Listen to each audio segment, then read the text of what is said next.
Welcome to EJB Talks, Rutgers Blaustein School experts in policy, planning, and health, where we talk with our faculty and staff experts, as well as students, about how the fields of public policy, urban planning, public health, health administration, and public and urban informatics affect your lives.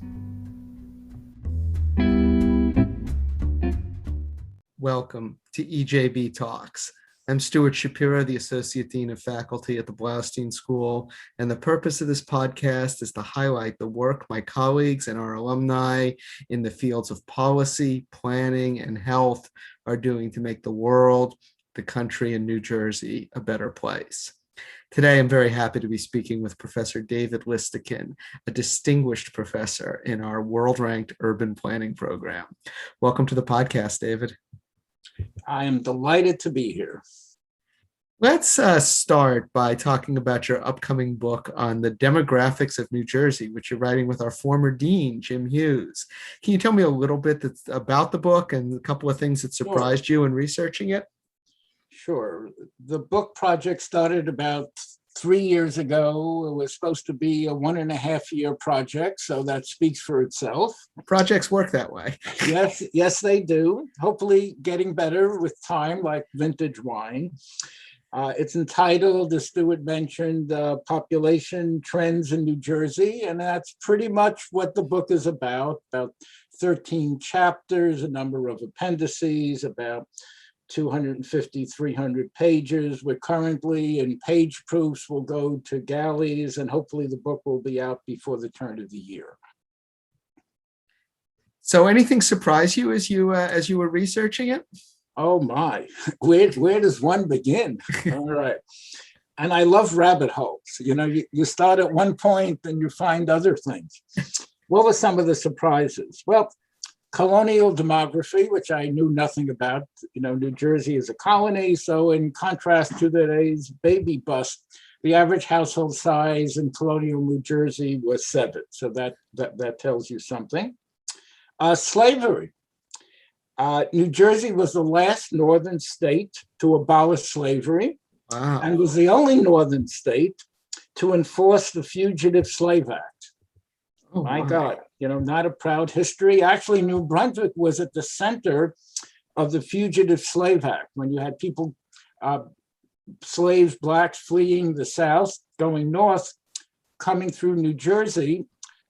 New Brunswick was a travel point, and they would plant themselves here. So I think that's something we all have to think about.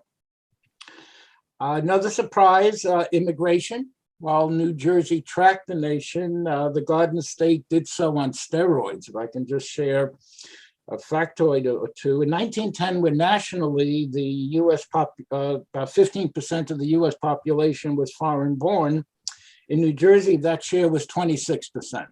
Then it goes way down because of the Johnson-Reed Act, which tried to keep everybody out. Right. And then it goes up with the 1965 Hart-Celler Act, and pretty much we're almost at the same numbers. So in 2017, about 14% of the U.S. population is foreign born, and again, New Jersey on yet more.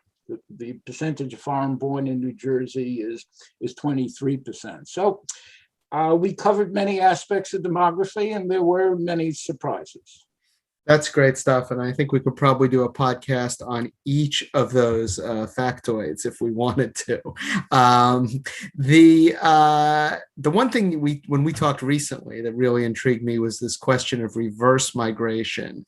Can you explain for our listeners what that is?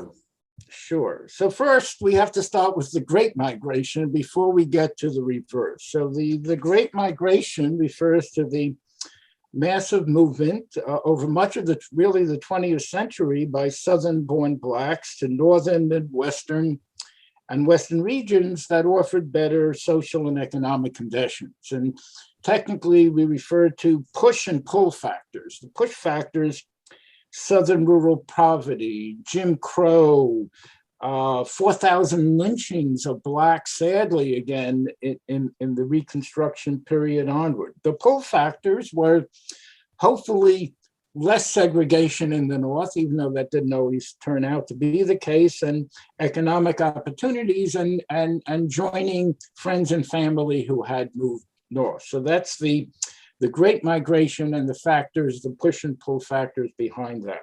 A major factor in our nation's politics and history there. And history and New Jersey history. You know, New Jersey was one of the big great migrant magnets.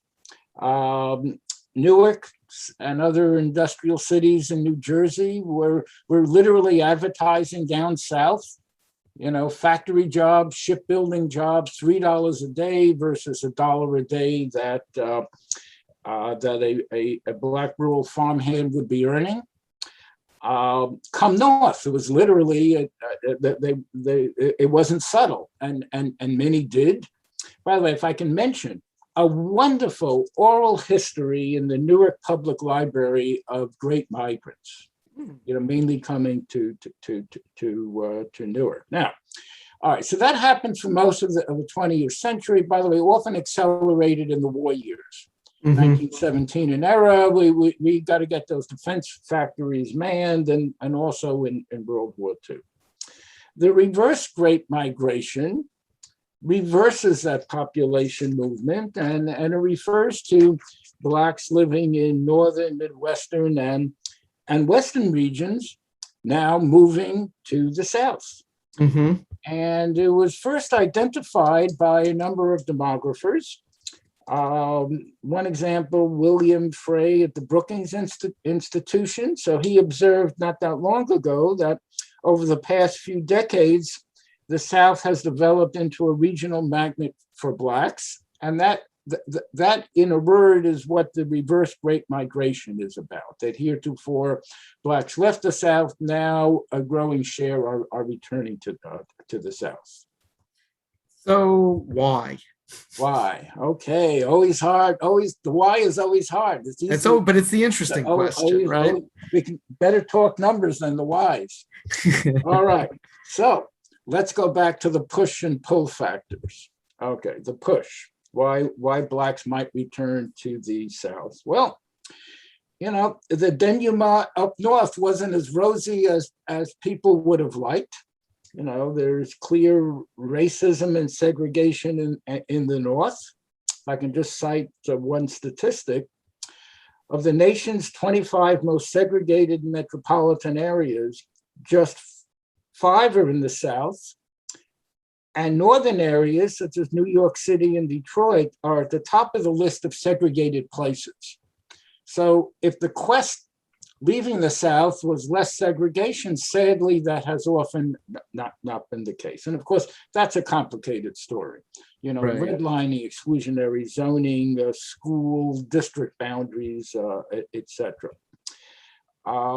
Another push factor is there's been declining economic opportunities, especially in industrial jobs in the North, as compared to the economically more vibrant South. Now, there were also pull factors, you know, Blacks returning to family and roots in the South, etc. So there's never an easy why, but I think that gives you a sense of some of the influences. If I can just cite an example of one 36-year-old Black woman leaving Jersey City for Atlanta. She said, well, why is she doing it?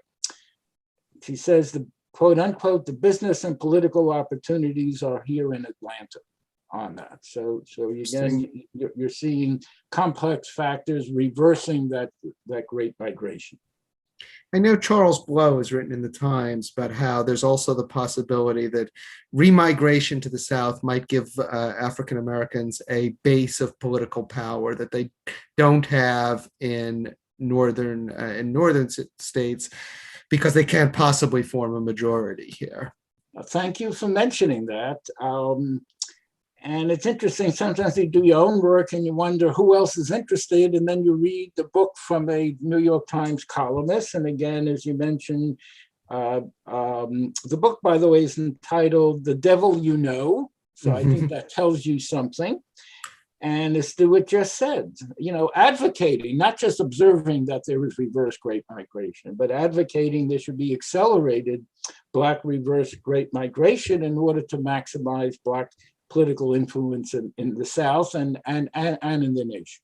So again, another interesting factor affecting the demographic movements we've been talking about. So how do you think this will affect New Jersey in the long run? Are we talking sort of major demographic changes that we expect to see in the decades ahead, or is it not big enough of a factor that it's going to have a noticeable impact? So we pondered on that, and we went into micro data, the raw data of the census and the American Community Survey, and we were looking at Blacks living in New Jersey who moved south and vice versa. So if I can share some numbers with you. So we looked over roughly a 25-year period, but just to share one or two numbers. So in 1980, so New Jersey was a magnet state for the Great Migration. In 1980, there were 333,000 great migrants in New Jersey. That is Blacks born in the South who now lived in the Garden State. Significant number. Yep. The contrast in 2017, the number of great migrants, again, Blacks born in the South who came to New Jersey, declined to just a little over 120,000. And in contrast, and critically, there were 237,000 reverse great migrants from New Jersey. That is, Blacks born in New Jersey who now lived in the South. So great migrants in New Jersey now exceed reverse great migrants now exceed the great migrants, and that trend is accelerating. Interesting. It's hard to extrapolate how long that will be, but very clearly that phenomena is there and has many implications. Do we see it more in parts of New Jersey than other parts? I mean, is Newark going to stay the way it is while other parts change? Yes, and again, interesting you mentioned, I know I was looking at some demographic change in Paterson. Which in a number of researchers examining that, we're saying, well, yes, there are a greater number of Hispanics. There has been reverse great migration of Blacks from Paterson to the South. So I would say, just as in the Great Migration, Blacks coming to New Jersey went to urban areas, the Newark's, Jersey City, Paterson's, reverse great migration might very well affect those communities disproportionately. Interesting. Fascinating stuff. We hear demographics is destiny, right? And you kind of can see it playing out a little bit there. I want to briefly hit upon some of your other projects, including what I think is probably a fun one, a book on Rutgers University. Can you tell us a little bit about that project? Sure. Well, I felt after being at Rutgers about 50 years now, by the way, a scary number, I should know more about Rutgers. Yes, okay. And so I have the distinct pleasure of co-authoring a book, again, with former Blaustein Dean James Hughes, and also Dick Edwards, who was the former chancellor of Rutgers, New Brunswick, and it's a book entitled Rutgers Then and Now. Okay, and what we do, focusing on the College Avenue campus, the historic campus, obviously not the only campus of Rutgers, New Brunswick, looking at the evolution. And the evolution, of course, it's physical, and we have these great photos then and now. How did Old Queens look, 200 years ago and now. But the evolution of the university, both Rutgers and writ large American higher education, in terms of what was envisioned with respect to higher education. So Rutgers, as many other universities, went from educating ministers, literally, to a much broader mission. And of course, Rutgers becoming a land-grant college. So this is a book, or hopefully will be done in about, I hate to give deadlines anymore. And we're locked out. This is a fun project. We're going into Rutgers University Library archives. We're looking at old photos of lots and lots of stuff.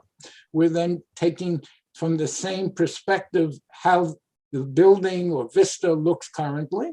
But as I said, that's interlaced with what I'm finding is a fascinating text of the changing mission of Rutgers University and, in fact, higher education.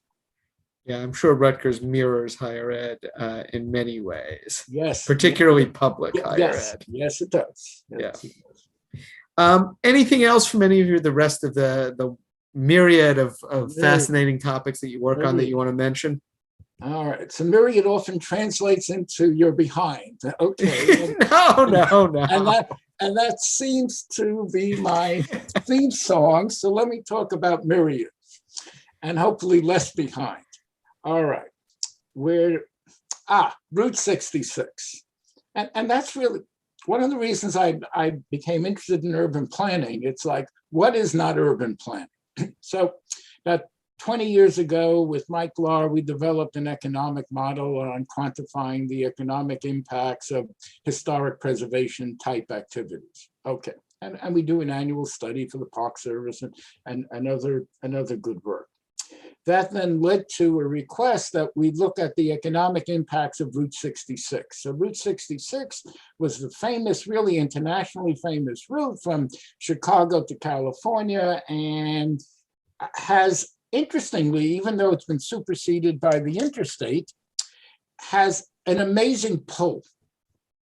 Okay, and of course challenges, because these were the towns that had been on the main route and now they're off the interstate. So how do you get people to stop, et cetera? How do you preserve the physical and cultural stock and so on? So we were asked to quantify some of the economic impacts of Route 66. And we did that in a major study for the Park Service and the World Monuments Fund about 10, almost 12 years ago now, and we're updating portions of it. And really drawing upon the many talented people in Blaustein. So we GIS the whole route now. So now you can do things that you could just speak about anecdotally before. So we GIS the whole route. We can look at who's living along the route, because the focus has been on who's visiting. It's important we look at the people living. We then tap some data from PolicyMap, which is a wonderful spatial identification entity, by the way, started in part by Blaustein graduates. So now we could identify what were the historic preservation and economic development programs that were utilized along the entire 2,400-mile route. Okay. Federal historic tax credit, new market tax credits, low-income housing tax credits, opportunity zones, etc. So we're identifying that. And then, of course, the data is often the easy part. It's trying to understand. It's like, why? The why. Why? Why is the federal historic tax credit, which you think would be directly supportive to preserve historic and cultural sites on Route 66, why have they often not been used? Okay. We're trying to understand that. Part of it is the conceptual model. The model of the federal historic tax credit is an iconic site, hasn't changed very much, and we're not going to change it very much in order to preserve its original character. Route 66 has been changing, for the last many decades. So how do you juxtapose a model of what do you preserve and what changes do you allow that can be aided by the various programs, et cetera? And then you have some, financial factors. The programs often don't work on small projects because the setup costs are very high. I see. Almost invariably, the Route 66 is a small motel, restaurant, stop, et cetera. So that's where we're at. We're doing case studies. We're doing this quantitative analysis. We surveyed people along the route. Sadly, this has not been funded, but that's one of the nice things about Blaustein. You can do funded work and do work that catches your heart. And Route 66 has been one of the latter. So I hope to continue it. I hope to finish it, by the way, but That's always the goal, right? that's always a goal. That's always a goal. David, thank you very much. Sure. From New Jersey to the South to Route 66, a fascinating tour of urban planning and demography across the country. It's been great having you on. It is, Stuart, and thank you. Thank you for doing this. Also, a big thank you to our production team, Yes. Amy Cobb and Karen Olson. We'll be back in 2 weeks with another talk from another expert at the Blaustein School. Until then, stay safe.